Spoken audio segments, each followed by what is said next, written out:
look at the meetings you have, right? Really look and ask yourself, is this really necessary?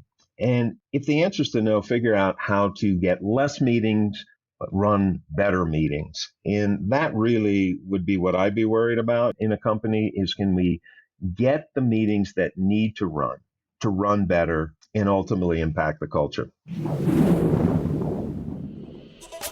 This is the ERP Organizational Change Journal podcast, brought to you by Nestle & Associates, a Newport Beach, California-based ERP organizational change management firm serving the private equity industry. The ERP OCJ seeks to share expertise, insight, experience, and research, and to create effective conversation to help guide ERP organizational change to real, measurable, and verified success. And now, here's your ERP expert and host, the founder of Nestle & Associates, Dr. Jack Nestle. Hello everyone, Jack here. In this episode, we'll explore the nuances of virtual leadership and how it's shaping the future of decision-making and team dynamics in the high-stakes world of private equity. We'll dive into the art of cultivating collaborative skills essential for driving organizational change. This discussion is especially favorable for PE executives, team leaders, and change agents who are navigating the complexities of virtual meetings and seeking to enhance their leadership impact in this digital era. Joining us today is Evan Unger from Schwartz & Associates. Evan brings over 30 years of experience in leadership, training, and organizational change. Evan's expertise lies in virtual leadership and high-stakes facilitation. His work in the Collaborative Leadership Virtual Immersion Program has redefined team dynamics and decision-making in virtual settings. Joining us from Denver, Colorado, Evan, welcome to the show. It's great to be here. Thank you, Jack, for having me. Yeah, thank you very much. Looking forward to this chat. Evan, before we dive into the heart of today's conversation, I'd love to hear more about your journey and experiences. So if you could please further introduce yourself to our listeners and perhaps sharing some highlights and insights from your career in leadership development and organizational change specifically. Sure. A mentor of mine from the University of Michigan, a professor, used to do an exercise called Leadership Journey. And when I think about my journey, it starts in many ways as a little kid watching my father, who worked for IBM, come home from work drained every day. And it left an impression on me. And so strangely, when I got out of business school, I did exactly the same thing my father did, which is join a large global multinational company, Merck, big pharmaceutical company. And there I was put in a series of roles, and they liked what I was doing. And they literally invented a job for me called Director of Change Leadership and Development, which I would say is a fancy title for I had no idea what I was doing. I'm 3 years out of business school. New CEO comes on board from outside of pharma, and he does an assessment of the organization and finds the organization is rather siloed. And as a director of change, part of what I was supposed to do is figure out how to get this organization more collaborative. Now, 3 years out of business school, giant multinational company, I did what any young enterprising person did, and I hired an outside consultant. And that's who I work for now. We're a tiny Denver-based consulting firm who what we've done for really 30 years is change and culture projects with small to medium-sized organizations. As part of those interventions, obviously part of what we always would have to do was facilitate workshop-type multi-day meetings, strategy planning meetings, process redesign meetings, team building, visioning, those types of things. And our belief always when we did those interventions is we wanted to transfer skills in the organization. So we always were teaching people, clients themselves, how to do this type of facilitation. Now, if I back up to when the CEO comes on board, what we did is design a process at that time to teach very senior people and middle managers how to facilitate collaboration. Now, I don't know how far back you go, Jack, but this is 1993. I don't have email till 1994. So that meant the most important function in a large company, or maybe not the most important, was the mailroom, because that's how things got around the world. Yeah. So we're teaching people how to do this sitting in a room together. And it's an intensive, right? 12 people, 2 instructors. There's no WebEx back then, no Microsoft Teams. None of this stuff existed. Now, decades go by, and we're teaching people how to do this face-to-face. Over time, as technology came along, we started teaching people, right, how to do this virtually. The pandemic hits, and that's all we're doing, right? Because, like you, most of our clients are in hybrid meetings where some people may be in the room together, but there's always people dialing in, mostly on Microsoft Teams. And these types of meetings, right, they're just a strange dynamic. And that's what we're working with people to really try to figure out how to be successful when we're sitting in here in these little tiles that we all inhabit now. And so that's how I got here, and that's what we do. Well, thank you, Evan, for the introduction. I appreciate it. What a great story. I'm really looking forward to diving more into this conversation. But first, Evan, I must say you were probably quite pleased with the national championship outcome. Yes, although I have to admit, I went to Duke undergrad. I'm a little more partial to Duke. We'll see how we do Okay. in basketball Okay. this year. But I was happy to see Michigan take down the title this year. Got it. Well, Evan, I'm really excited to have you on today because I do believe your extensive background in transforming organizational cultures and enhancing leadership skills in virtual environments means you have a lot of expertise in navigating the complexities of high stakes virtual decision making. And to your point, that's a real deal in this day and age. And so your insight, especially in the context of private equity, will undoubtedly be valuable for our listeners, providing practical strategies and innovative approaches to excel in today's digital workspace. So what a fascinating topic we have today. So let's go ahead and dive in. And I think, Evan, I just have a few questions here that I would like to ask you in terms of just leadership in high stakes virtual meetings in general. You mentioned you've been with Schwartz for what, 30 years, you said? 30 years, yeah. Which is pretty cool. But yeah, how has Schwartz and Associates redefined leadership skills in the context of virtual meetings? Well, the word redefine may be ambitious. I would say in many ways, we've tried to take things back to some fundamentals. And so what we've been doing is just teaching people the simplicity of how to set up high stakes meetings for success. As you know, in a high stakes meeting, most of what makes it go well is everything you did before you show up. And so there really are, in many ways, 5 fundamentals that we're working with people on. The first one is the importance of framing. I don't know, I think you're in Michigan right now. I'm in Denver. So the metaphor we like to use in a high stakes workshop meeting, or you could apply this to a project or a task force you're leading, is the metaphor of a plane flight. I'm here in Denver. It takes about 50 seconds from the time they hit the jets to wheels up. That's where most of the plane crashes start in meetings. Right? Once the plane's in the air, if you've done a good job of designing the flight plan, we're going to get to Detroit airspace. The second place we get plane crashes is on landing. So really, I don't think we've redefined things as much as just simplified 5 things that anyone can do. And that's what we're training them to do. And it starts with being really good at setting meetings up for success. And we can get into some of the other specifics, but it's just more about the fundamentals than redefining leadership per se. So interesting. And I think we'll certainly dive into that one a little bit more. But can you discuss some specific challenges that leaders face in virtual settings and how your approach addresses these? Yeah, one of the practical challenges is everyone knows 95% of communication is nonverbal. One of the challenges is that it's hard to engage people. Right? It's really hard to engage people. So the third of the 5 fundamentals we're teaching is just showing them how to run some good process structure. Now, everything we do has been around in many ways for, probably since TQM, 30s, 40s, 1930s, 1940s. And so you've probably used in your consulting practice things like storyboarding or affinity diagramming with sticky dot voting, those types of things. And so we're just trying to teach people the art of holding space. Right? I don't know if you're familiar with HIPPO decision making, the acronym from Agile, highest paid person's opinion. I don't know if that's. Yeah, right.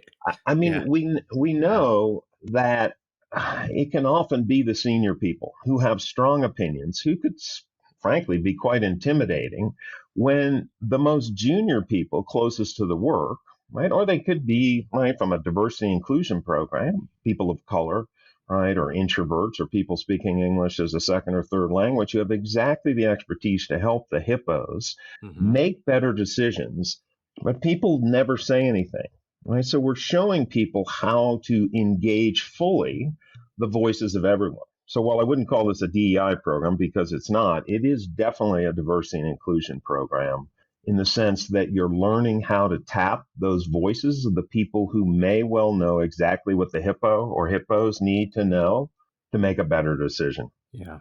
Yeah. Well, Evan, I'd like to circle back to your answer on number one a little bit and just dive a little deeper. And that is, what are the key components of effective facilitation in virtual high stake meetings? Maybe a little more tactically, what does that look like? And I know, Evan, the first thing that came to mind when you said that 95% of communication is nonverbal, one of the things that we try to do here internally with not only Nestle and Associates, but also with our clients, is we encourage the video aspect of Teams or whatever the platform may be, right? I mean, how many times do you get on a call and, people don't show their faces? It just turns into an audio call. So to the extent that we can, we highly recommend and prefer an audio video call so that you can take advantage of these nonverbal cues. But that being said, what can you add? What are some of the key components of effective facilitation? And I know that earlier, you'd mentioned the importance of framing and setting up meetings for success, but maybe just drill a little deeper tactically. What does that look like? Yeah, I mean, first of all, I think organizations, especially big ones, and private equity firms, may not be acquiring perhaps a MERG. Uh, one of the first things I would offer they need to do is do an inventory and just shut down a lot of meetings. There's many meetings that should not be allowed out of the hangar onto the tarmac, so to speak. But we teach a very simple model. Everything we do, there's no rocket science behind it. It is very much the fundamentals, discipline, and hygiene. But the first model we teach is what we call the POPR model, which is a simple acronym for purpose, objectives, process, roles, and agreements. Most people, they have meetings and they haven't thought about why are we having the meeting and what context do I need to give the group, and they haven't gotten clear on the objectives. Right. So the why and the what is everything, because if you're not clear on that, there's participants have their own objectives for your meeting, their own agendas. Now, the second P in the Popper model is process, which is really good collaborative design. Right? And you can't design the flight plan, so to speak, if you're not clear what you're doing. And you can't decide what roles you need people to play. Right, especially from a decision-making standpoint. A lot of what you're doing in setting up the meeting with this Popper model, and the fifth acronym being the agreements, how we want to interact, ground rules, so to speak. What we're doing in setting up a meeting is contracting for how we're going to decide.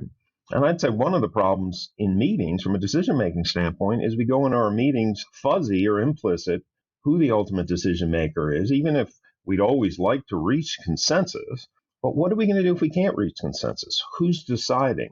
And when we don't have the container set correctly, we get in the meeting and we're going to hit a lot more turbulence because people are fuzzy on the why, the what, the how, right?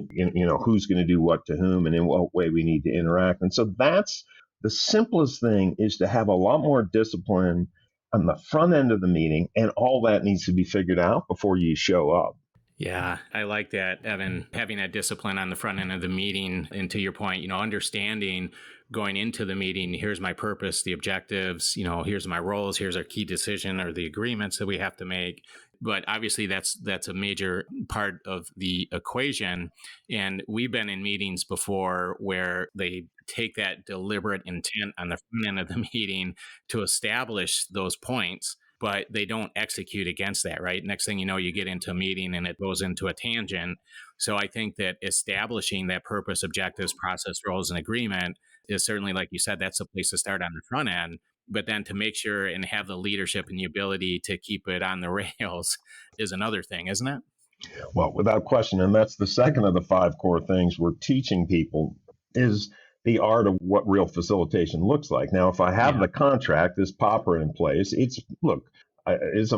get anyone to decide anything is a minor leadership miracle. We're all dysfunctional human beings.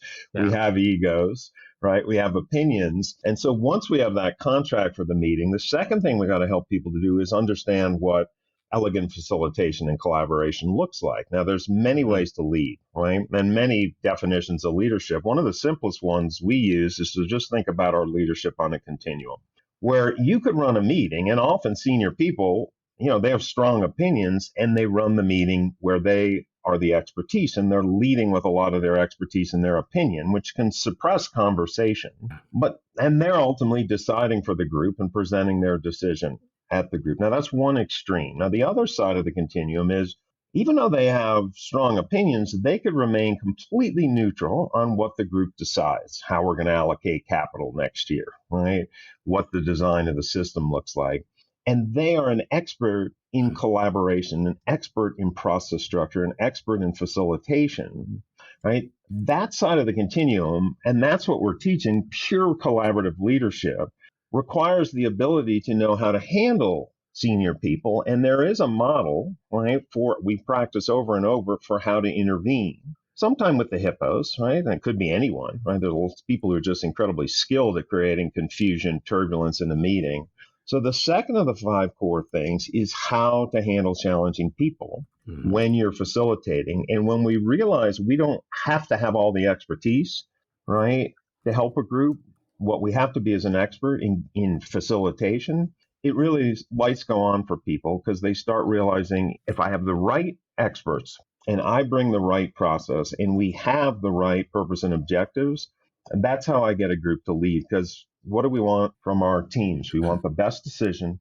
We want people to buy in so they go implement. And so that's the second thing, is how to engage the group when they go on tangents. If we know what the destination is, it becomes very easy to keep coming back to that contract, because groups are going to lose sight of that from the beginning. But if it's not explicit from the get-go, they're just going to bounce all over the place. Mm-hmm. Yeah. So let me ask you this, Evan. Clearly it starts with a model, and then you need to have the execution and maybe the disciplined execution to execute against that model. But then what about measurement? How do you measure the success of leadership development in these virtual environments? Yeah, that's a good question. And we're a very tiny firm. And to be honest, we rely on our clients' learning and development function to measure the effectiveness of the program. Now, I would say at a practical level in the meeting, right, you had objectives to decide something, right, to design a new strategy, to decide what is in and out of the budget next year. So the way we would measure the meeting effectiveness is, did we achieve the objectives themselves? From a leadership development standpoint, that is a much bigger issue. Now, if you really wanted to, and we would offer, if you want to intervene in a culture, it starts at the meeting level, right? Because we're going to have so many of them. And, so if we want to really do this right, you start launching initiatives based on the strategy, and you teach the people who are running those strategic initiatives this art of facilitation, so it's connected up with what they're trying to do in the business. Now, the honest truth is, I run a lot of trainings per se, and people come for these specific skills. And it can be, like any training, a little disconnected. It is hard to measure the actual effectiveness on the organization itself. Yeah. So I don't have a good answer for specific metrics. Got it. Well, Evan, I would like to drill a little deeper here in the idea of enhancing collaborative decision-making in virtual teams. So I have 2 or 3 questions here along the lines of decision-making specifically. In your experience, what are the critical elements for fostering collaborative decision-making in virtual teams? What's that look like? Well, one of the most important, if you will, critical elements is to make sure we're hearing from everyone. Now, when I say everyone, we over-invite people, right? There's too many people there, right? And that is a cultural issue. So if we're really clear why we're doing something, what we're doing, we then need to think very practically about who should be there and what roles we really need them to play. So people over-invite. But if we're going to get the right experts together, the next challenge we have is, how do we hold space so we're hearing from everyone, right? So that's one of the critical elements for collaboration. In a virtual setting, it is hard to get people to engage.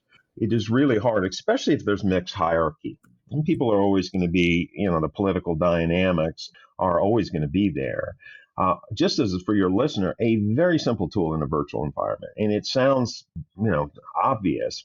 One of the neat things about working virtually is you have the chat function. Right? And often what we do with the group to make sure we hear from everyone is simply pose a question, give people time to respond in the chat without entering their thoughts initially. That is, submitting them to the group. So they get a chance to type them into the chat. Then we have everyone submit simultaneously. What this does is hold space for all voices, creates tension so the people who are less likely to talk not only have space and they have to talk, and it allows in this just simple way to make sure every single person is heard, because often, as we said earlier, are those junior people, right, who have the expertise to help the group make the better decision, but they never get to voice it. So the chat is really, in many ways, something that can allow you to ensure everyone's talking. And that's just a very simple thing. And a critical element is to make sure everyone gets to weigh in. Because if people don't weigh in, I think Patrick Lencioni said it, they aren't going to buy in. Yeah, great point, Seven. I really appreciate it. And you mentioned this idea of everyone needs to buy in, or everybody needs to be able to participate, right? Or as you had mentioned, hold space, right? I love that term. I love that word. You need to hold space for everybody. And earlier, you were sharing with our listeners the idea of setting up the agenda, right? The discipline when you go into a meeting to do it deliberately and with intent. And by thinking about the purpose, the objectives, the process, roles, agreement, decisions that have to be made. But that doesn't just come overnight, right? I mean, that is something that it's not just an awareness team for perhaps, organizational leadership or management, but it's something that also takes intent. That training and that practicing of becoming more effective is a deliberate thing that you need to work on. So how does Schwartz and Associates training methods ensure effective agenda design and prevent the common pitfalls in virtual meetings? Well, we run an intensive program, right? And it is a 4-day intensive with 12 people, 2 instructors, and it's run on 2 consecutive days and 2 consecutive weeks. Now, senior people are not going to take that much time, right? They're busy, even though I'd invite them to consider the fact they're the ones showing what mediocre meetings look like, which then creates the culture of the organization. But I always invite senior people to come watch the 4th day. Because 4-day program, 2 hours of lecture. No one's interested in lecture.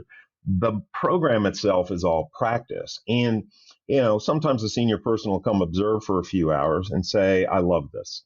All my people doing agile, all my people doing continuous improvement, lean Six Sigma type stuff, all my people doing internal transformation and change need these skills. Because these are change skills, right? They're not meeting skills. And what they'll say to me, Evan, I love this, but I can't take my people offline for 4 days. What I want from you is 10 videos. I'll give you all the hours, 10 2-hour videos that my people can watch on their computer, self-paced learning, like a master class. And I always say to them, I'm not interested. Go find someone else who's going to waste your time and money, because if people don't practice, there's no skill transfer. And I'll say to them, did you have kids who learn to drive? And they'll say, yeah, of course. And I'll say, would you have ever let your kids watch 10 videos on how to drive and hand them the car keys, or 10 videos on how to swim and push them in the deep end? You would never do this. But in this day and age, right, people want a quick fix. We do not learn by watching or listening things. We have to get our hands dirty. And the vast majority of our program is putting people on the spot, on the hot seat, requiring they practice, right, giving them intensive feedback and coaching, and they'll get videotaped because, as you said earlier, we can learn a lot just watching ourselves on video because we see exactly what a group is experiencing in our leadership. And so what really we believe in many ways, is just an old school action learning where we get people doing things, give them intensive coaching and feedback, and that's how we get skill transfer. And so 4 days sounds like a lot to people. And the math for senior people, man, it's daunting. Most senior people are going to spend 50% of their time in meetings, because the more senior we are, the more major decisions are being made, and they have to be politically socialized, and they're going to take a form of a meeting. But if you're spending 50% of your time in meetings, you will literally, if you're only working 8-hour days, spend a year's worth of your life in meetings in under 9 years. And if you have a 30, 40-year career, you may spend 4 or 5 years of your life in meetings. They have to go well. because that's where the culture of an organization starts, because we're going to spend so much time in meetings. And Yeah. so that's really what we're trying to do is real practice, real skill transfer, and it takes time and it takes being worked. Yeah. And Evan, I actually want to ask you 2 or 3 questions regarding culture, as you'd mentioned, as that's where culture starts, right, is in these meetings. But before we go there, what advice do you have for PE firms looking to enhance collaborative skills in their portfolio companies? Well, I mean, the reality is, and we all know the CEO sets the culture of the organization. And so, what I would invite PE firms to think about is perhaps we may not get the C team to do something like this, right? They can't take the time. But anyone in change agent roles, right? If they're big enough to be doing agile for software development, or they're trying to run some continuous improvement process, lean, Six Sigma, that type of stuff, or they have an internal change group. Those people become really the change agents for the organization. So one of the things you'd want to have is a cadre of leaders who are really good at facilitating high stakes meeting, who have this skill set. A leader themselves, it would be great if they had this skill set, because many leaders are trained to be subject matter experts, right? They bring expertise. They're used to making decisions for the group. The real art, though, and that is what we're teaching in many ways is a lost art, is can you get a group of people to come together, even if you have strong opinions, make a decision, a good decision, a great decision, get them to buy in. And that requires, in that, going back to that continuum, to be able to be more neutral and certainly not impose your will on the group, and certainly maybe wait before you offer your expertise, right? So that people can step up. But to your question, I think you have to have a cadre of change agents who are good at facilitating collaboration, and they become role models for the culture of the organization. So, Evan, you mentioned, CEO or CXOs rather, they often can't take the time to participate in this type of exercise or training. What do you see? What is the trigger point or maybe the pain point for organizations that inspire them to reach out Schwartz and Associates to begin with? I mean, at what point, it starts with awareness, right? So somebody in that CXO team realizes, hey, look, we just are not doing a good job. Maybe our culture is not where it needs to be. We're running bad meetings. So they clearly recognize a need for that improvement. Is that what it is? Is that what drives them to reach out to Evan and say, hey, come on in and help us out? Where's that Yeah. wake up call? Well, I mean, the reality, as I said in the beginning, earlier in my career, I was doing cultural transformation consulting. Now, I'm a middle-aged white guy, turned 60 on next Monday. And so as I've Happy gotten birthday. older, thank you, not quite there yet. I'm not sure it's going to be a happy one hitting 60, but, as I've gone later in my career, I've shut down consulting, and I just love the practice of teaching people how to do this for themselves. But the wake up call, I've asked clients for 30 years 2 questions. The first one is how many meetings does your organization have in a day? And of course, that's depending on the size of the organization. But a large company with 100,000 people, when they think of the one-on-ones, they may have 500,000 meetings in a day. And so the second question I've asked them is what's the average effectiveness of the meetings you attend? And 0 to 100%, I've had 2 clients in 30 years say 80%. Right? I have a handful, not over 2 hands, say 70%. What I generally get is 50% or lower. And I just sit here with clients and say, this is insane, right? You're going to spend half your, years of your life in meetings. How can you tolerate this being 50, 40, 30% effective? And the reality is that people don't hate meetings, right? What they hate is wasting time. And so many meetings are a waste of time. And if I'm the one running all these mediocre meetings and wasting people time, that is where my leadership reputation is being established. And so the pain point often is people sitting in these miserable meetings, which literally drains the productivity out of the organization, the life force out of the organization. Now, again, organizations need to figure out how to reduce the number of meetings. I'm not in that business. I'm in the business of showing them what great collaboration looks like in meetings that need to happen, right? Workshop type meetings, planning meetings, strategy meetings, and process redesign meetings. But the pain point is just the fact that we're in all these miserable meetings. And at some point, someone says, this is crazy. This is where the culture of the organization is being established. If we can intervene at the meeting level, right, and increase the performance just of the meeting themselves, we then start transforming the culture of performance of the organization. And so, the pain point is simply the misery of sitting in meetings. So, Evan, you'd mentioned the culture is being established within these meetings a couple of times in our conversation. So, tell our listeners more. How does the collaborative leadership, the virtual immersion program specifically, impact organizational culture?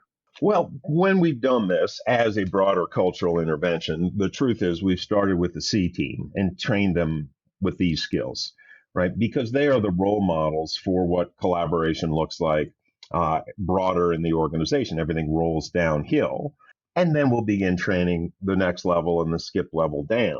If you build a cadre of people who are good at collaborative leadership, good at knowing the real art is to get the right experts together, right? You are really good at getting them from a process standpoint to engage, and you are very good at being clear why you're having the meeting, what you're trying to get done. If we change that dynamic, right, it completely transforms the culture of the organization because people are not wasting time and they're used to, coming into meetings. It's meaningful, it's purposeful, we get it done, and we end up having less of them. So just because we spend so much time in meetings, if we can change even just a little bit the culture of meetings, we will change the culture of the organization. Yeah. And I think, Evan, a part of that couple of items that really contribute to a positive organizational culture is that idea you'd mentioned before with allowing space, right? That two-way dialogue and creating empathy, which is part of that is listening to people. And I think all too often, I totally agree that you get into these meetings and it becomes basically a monologue or a dissertation or a lecture at times. And, you don't accomplish that mission. You're really not allowing that two-way dialogue to talk about the purpose, objectives, process, agreements, consensus, and so forth. And I think that's a major negative contribution to organizational culture. But what can you elaborate on in terms of the concept of virtual skill transfer and is significant in today's digital workplace? Can you share with our listeners what do you mean by that exactly? Virtual skill transfer? Well, what I mean is, look, we're transferring the skills to work in a virtual environment. Mm-hmm. Everything we've done for decades, of course, we were teaching people how to work in a room together. Those days have changed, right? You're not going to get everybody back in the office, although I imagine a lot of CEOs would like to, because I imagine they're all struggling with how do we create a culture of commitment when, I never ever perhaps have seen this person face to face. But by virtual skill transfer, what we mean is you're going to run these virtual meetings, you better be good at it. And so what we're trying to do is give them real skill around running the virtual collaboration. Now, we used to run programs, as I said, face to face, and we still have a couple clients who like to run the old version, right? Where we're teaching them how to run the same set of skills of collaboration sitting in a room together. But the reality is all their meetings are still hybrid. The reason they want to run it face to face is for culture building, team building purposes. But really, all virtual skill transfer means is one, transferring how to run high stakes facilitated meetings and do it in the context of running it over our laptops or desktop computers. And so it's just a matter of teaching people the art of facilitation in a setting where people are remote. Yeah. So, Evan, we've talked throughout this conversation today, this idea about the model of, effective virtual communication, the execution of that model. And then we talked a little bit about measurement. But what role does in-depth feedback play in your training programs? And how does that contribute to long-term cultural change? I mean, obviously, I assume that that's a pretty significant mechanism in your program. Oh, it's the bulk of the program, right? People have to practice and get feedback. And this applies culturally from a continuous improvement. In meetings, we want to build in feedback loops, right? So one of the 5 core things is landing the plane. People do a really bad job of landing the plane. So they could have facilitated a great meeting, but what often the trap we get into is we instead, as we're running out of time, instead of landing the plane, we actually keep going, right? The metaphor, again, with the plane flight is when we're running out of fuel, we don't say to the pilot, fly faster. What we say is, we better find a field to land in. And it's the same principle in a meeting. The last, 5% of a meeting, right? It's about landing. Now, to get back to feedback, part of the landing, right, is one, making sure you achieve the objectives. And if you didn't get everything done, what are you going to do next? And then making sure every single person drops off that call crystal clear who's going to do what by when. So there's not any wasted time. They know immediately who needs to do what by when, and you as the leader can hold them accountable. The last thing we want to do is build in after action reviews at the meeting level, right? Plus delta, well done, take a look at, because feedback, is the mechanism by which any organization gets better. Now, we always encourage our participants when they leave the program to ask for feedback on how they ran the meeting, because that's how we get better at anything. So in the program, it's about feedback, but we also want people to go run their meetings where they build feedback loops into them so they get better and better over time. Mm-hmm. So that said, Evan, for a PE firm considering your program, what are the key takeaways for their portfolio companies in terms of performance and productivity enhancement? Well, I mean, suppose the key takeaways is they're going to have a lot of meetings, right? They're moving fast. We better make these meetings good. And so really, coming back to what we've been talking about, I think it's just the realization that the culture of how they run their meetings is going to shape the culture of performance of the organization.